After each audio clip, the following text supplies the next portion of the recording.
খোয়াইয়ের সরকারি দ্বাদশ শ্রেণী বিদ্যালয়ের প্রাথমিক বিভাগের ৩ ছাত্রকে ভীমরুলের হামলা। খোয়াইয়ের সরকারি দ্বাদশ শ্রেণী বিদ্যালয়ের প্রাথমিক বিভাগে ভীমরুলের কামড়ে আহত হয়েছেন ৩ ছাত্র।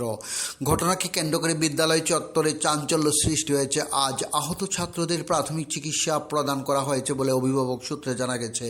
অভিভাবকদের অভিযোগ, প্রায় ১ মাস আগে বিদ্যালয় ভবনে ভীমরুলের চাক থাকার বিষয়টি বিদ্যালয় কর্তৃপক্ষের নজরে আনা হয়েছিল, কিন্তু সময়মতো কার্যকর ব্যবস্থা না নেওয়ায় আজ এই অনাভিপ্রেত ঘটনা ঘটেছে। অভিভাবকদের অভিযোগ, আগে থেকে অভিযোগ জানানো সত্ত্বেও কেন ঝুঁকি দূর করা গেল না। অন্যদিকে বিদ্যালয় কর্তৃপক্ষ অভিযোগ অস্বীকার না করে জানিয়েছেন, ভীমরুলের চাক অপসারণের জন্য তারা যথাসাধ্য চেষ্টা চালিয়েছিল, তবে নিরাপত্তাজনিত কারণে এবং সংশ্লিষ্ট দপ্তরের সহযোগিতা ছাড়া তাৎক্ষণিকভাবে চাক সরানো সম্ভব হয়নি বলে দাবি তাদের। এই ঘটনার পর বিদ্যালয়ের ছাত্রছাত্রীদের নিরাপত্তা নিয়ে নতুন করে উদ্বেগ তৈরি হয়েছে। অভিভাবকদের দাবি, ভবিষ্যতে এ ধরনের দুর্ঘটনা এড়াতে অবিলম্বে ভীমরুলের চাক অপসারণ সহ বিদ্যালয় চত্বরে পূর্ণ নিরাপত্তা নিশ্চিত করার প্রয়োজন। ডিউরি report, Khowai Times Bangla. Recent ৩-৪ দিন আগে আমি নেতানিতে দেখাইছি।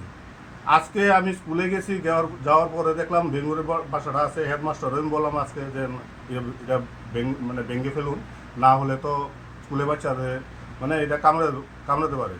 তো আমি স্কুলে দেওয়া আসার পর কিছুক্ষণ 8টার দিকে আমি অন্য কাজে বাড়ির থেকে বেরোবো, এবং সময় হেডমাস্টারবাবু আমাকে ফোন করেছে, আপনি একটু ইয়েতে আসেন, এই হসপিটালে আসেন। আমি কেন?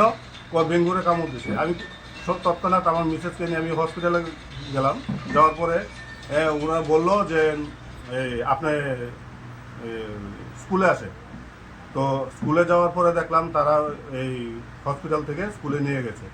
যে গিয়ে দেখলাম ঠিকই আমার ছেলেকে কামড়েছে, সঙ্গে আরও ১-২জন তোমরা কামড়েছে। তো এতদিন যাবত জানানোর পরও এটা তারা হেলদোল নেই কোনো? না, তারা আমি আজকে হেডমাস্টারকে বললাম যে আমি আপনার ১ মাস আগে বললাম, তো আপনি এতদিন করতে পারলেন না। তো উনি বললো যে কাকে জানি তাকে দায়িত্ব দিলেও আজকে আমাকে বললো যে আপনি ১ মাস ধরে দায়িত্ব দেওয়ার পরে এটা ভাঙা হলো না, না হলে আমাদের গার্জেনকে বলতেন, আমরা নিজ চেষ্টায় এটা দেখতাম।